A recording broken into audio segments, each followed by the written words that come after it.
Hello, today me and my group, Hanel and Lakshmi, will be presenting the phase 2 of the SRT521 project. So I'm going to be demonstrating task 3 and 4. Um, Lakshmi will be presenting task 5, and Hanel will be presenting task 6, which is the bonus. So let me just go ahead here and okay, first let's take a quick look at the code. So the entire code is saved as project.py. So task 1, 2, 3, 4, and 5 and 6 are in this one code. So because we're starting with task 3, so task 3 starts. Okay, so this is the task 3 um portion of the code. So what we're doing in task 3 is essentially we're just training the model. We're using the NB underscore classifier to create an instance of the multinomial naive Bayes classifier. The multinomial naive Bayes algorithm is suitable for classification with discrete features like word counts for text classification. It is particularly well suited for text documents, making it a common algorithm for spam filtering. And then we're also training the model.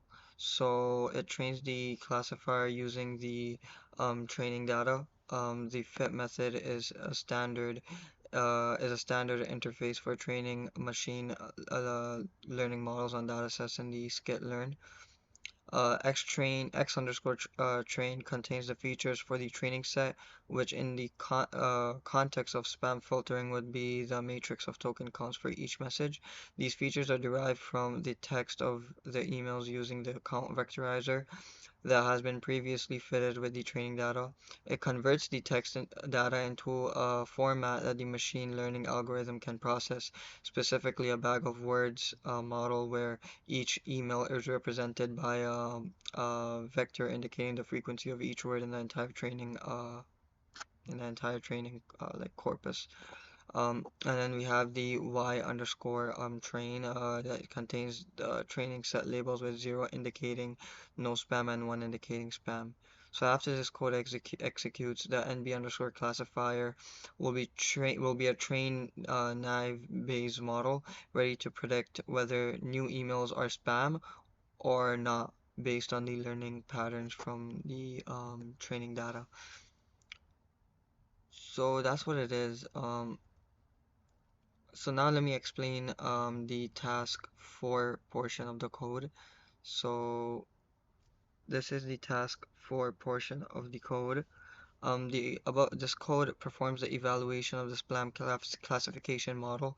It predicts the labels for the email messages in the test set using the trained multinomial naive Bayes classifier, and then it assesses the model's performance through various metrics. It computes the overall accuracy, which is the proportion of total correct predictions made out of all predictions. This metric gives a quick idea of how well the model is performing. It generates a classification report which provides a breakdown of precision, recall, and F1 score for each label, spam and non-spam. Precision measures the accuracy of positive predictions. A recall measures the coverage of actual positive cases, and the F1 score is a harmonic mean of precision and recall, providing a single score that balances both. It produces a confusion matrix, which is tabular representation of the actual versus predicted labels. The matrix shows true positive, spam correctly identified as spam, and true negative, which is non-spam, correctly identified as non-spam. False positive, non-spam, incorrectly identified as spam, and false negatives, which are spam, incorrectly identified by non-spam. Then it goes on and displays the confusion matrix as a heat map, providing a visual representation of the model's performance. The colors indicate the magnitude of the counts in each cell of the matrix, making much easier to identify which areas the model is performing well in and which is not. So after we run the code, we should be able to see that. So let me just go ahead and run the code. So first few portions of the code will be from phase 1 of the project, which I'll just be skipping.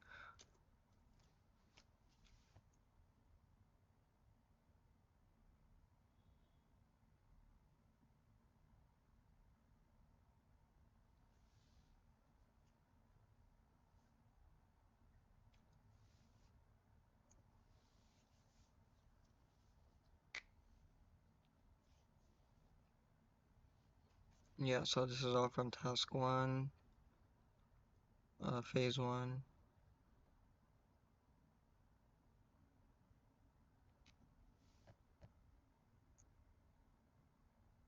Okay, so this is our confusion matrix that the task 4 part of the script generated. It's a visual representation of the confusion matrix for the spam classification model. It provides an intuitive display of how well the model is performing in terms of distinguishing between legitimate emails and spam, which is unwanted emails. Here's a detailed explanation of the heat map. So the color coding is the intensity of the color corresponding to the number of instances in each category, with darker colors representing higher numbers and lighter colors representing lower numbers. So then we have true positives. The bottom right cell, which is dark purple, with the number 147 representing the true positives, which are the spam emails correctly predicted as spam by the model. Then we have the true negative, which is the top left cell, which is dark beige, with the number 697 indicating the true negatives, referring to these the non-spam emails that were correctly identified as non-spam. Then we have false positive, which is the top right cell, um, with the number 3, which is black, that denotes the false positives, which are the non-spam emails that were incorrectly labeled as spam. This is a type of error that can be particularly problematic as it might filter out important emails. And then we have false negative, which is the bottom left cell, black again. Also with the number 3 representing the false negatives that are spam emails that the model mistakenly labeled as non-spam, meaning they would slip through the spam filter. So now let's go take a look at the output. So if we enter a new email to classify, I'll just write my email and then we'll put as spam and then spam. Okay, so here, what's happening is the classification report here firstly provides a detailed amount of the model's accuracy. Here, precision, recall, and F1 score are each one for the non-spam class labeled as 0, indicating perfect performance. For the spam class labeled as 1, these scores are 0.98, reflecting a high but not perfect performance. The overall accuracy of the model is 99.29%, which is an excellent score and suggests that the model is highly effective at correctly classifying emails. The confusion matrix is printed in the terminal, showing that out of 850 emails, the model out of 850 emails correctly identified 695 as non-spam and 147 as spam. There were three instances where spam misclassified as non-spam, false negatives, and three instances where non-spam was incorrectly labeled as spam, false positive. The model's high performance is further emphasized by the macro and weighted averages of the precision, recall, and F1 scores, all being close to 1, indicating robustness across both classes. After entering a new email to classify and its true label, the model's updated accuracy is reported again as 99.29%, suggesting that retraining the model with this new example did not affect the model's performance on the test. So this is it for task 4. Now, Lakshmi will go ahead and explain the task 5 portion of the code first. So let me go back to the code and Lakshmi can explain the task 5 portion of the code. So right here. Okay, task 5, test the model on the new data. The classify and the update function in the code perform several key actions to integrate new data into the spam classification process and improve the model. When a new email is inputted, the function processes the content to match the format used in model training. It then uses the trained naive-Bayes classifier to predict whether the email is spam or not, providing immediate feedback. The function then takes the processed new email and incorporates it into the training dataset. This means that the model now has one additional example to learn from, which can be particularly valuable if the new example represents a pattern not previously captured in the training data. With the updated training data in hand, the function retrains the naive-Bayes classifier. This step is critical as it allows the model to adapt the new information, potentially improving its ability to classify future emails more accurately. After retraining, the function reassesses the model's performance on the unchanged test set to check if the inclusion of the new data has had an impact on overall accuracy. It reports this updated accuracy, which can be compared to the initial accuracy to understand the effect of adding the new example of the training data. In the essence, this code represents an ongoing learning process where the model is continuously updated and improved as the new data becomes available, potentially leading to better performance over time. And for the output portion, actually, my friend Ben has explained the task file, the output portion. If any email a new email is entered for the classification, the user is prompted to provide the true label for his email. If they enter M1, which indicates that the email should be classified as spam. The model then classifies a new email as non-spam, which is a misclassification since the true label is provided is for spam. After classification, the model is updated with this new piece of information. The new email data is added to the training set, and the model is retrained to include this new example. The model is then used to predict the labels of the test set again, and the updated accuracy is reported. In this case, the updated accuracy remains the same as its initial accuracy, 99.29%. This step concludes that the single new example has not significantly impacted the model's overall accuracy on the test set. This process is a part of continuous learning approach where the model is intended to adapt and potentially improve as new data is incorporated. However, in this specific instance, there is no change in accuracy, which could be due to various factors such as the size of the test set relative to the single new example or the model's confidence in its existing decision boundary. Next, my group partner will be Henil will be continuing with task 6.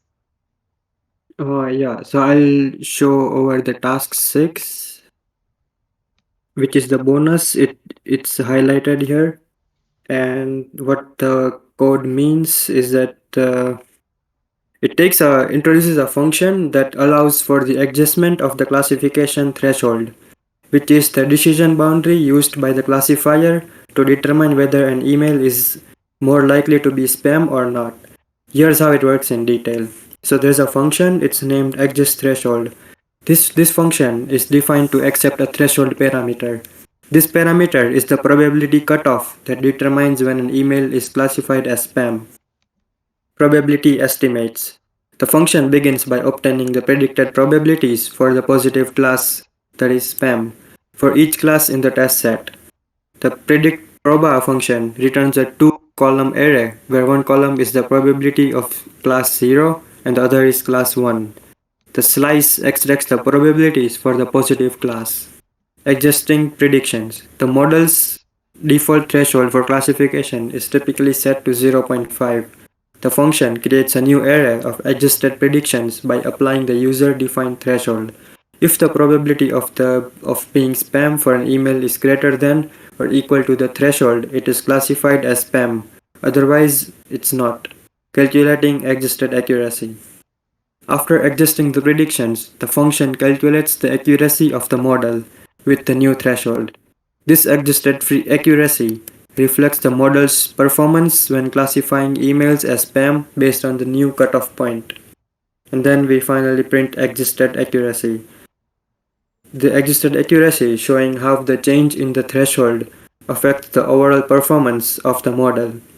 The user input for new threshold. The script also performs the user to enter a new threshold value. This allows the user to control the sensitivity of the model to spam.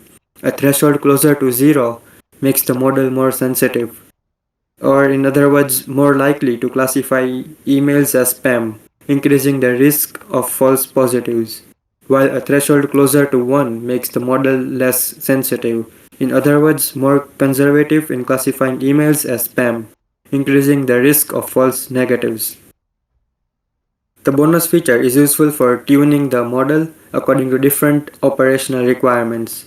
For instance, if the cost of missing a spam email that is false negative is very high, threshold can be set lower to catch more spam.